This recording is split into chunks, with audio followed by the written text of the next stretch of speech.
Work on a farm was a very different thing from now. Modern farm machinery was unknown. All the mowing machine we had was a scythe and stick with a man behind them, instead of a reaper and a hand cradle. Even the harrow was usually homemade of wood.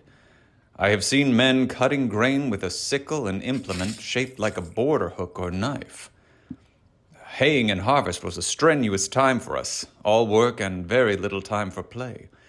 In the winter, however, we had a more easy time, and that was when we had a glorious, fun time in the pig box of sleigh rides.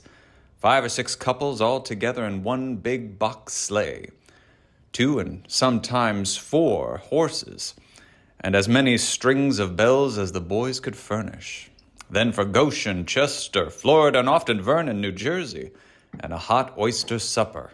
Afterward, a dance. One of the boys could play the violin, so we always had our music with us. Very often, we would get home just in time for pancakes, sausage, and coffee, and then milking time and foddering the horses and cows. There was some work about it, but lots of fun. It makes my eyes dim when I cannot remember one besides myself who participated in those rides. In those days, there was no prohibition of the sale or use of whiskey, and to the honor of the bullies, I never saw or heard one who did not behave as a gentleman while in the company of ladies. In these days of prohibition, bobbed hair, colored cheeks, and cigarettes, I would ask if they behave any better.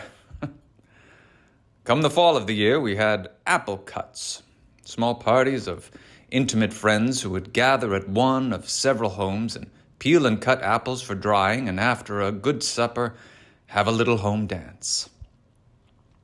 The only way to make a success of my profession was to work hard, for often my patients lived far apart and it required hard riding to get there. The roads were not as good as they are now, and there were no automobiles. It was a very different thing to get out of bed at 2 o'clock in the morning, go out to the barn and hitch up in the dark, from stepping in your machine, stepping on the gas, and getting there in quarter of a time required by horse, no matter how good he was. Very often, I was not given the least idea what kind of case I was to see.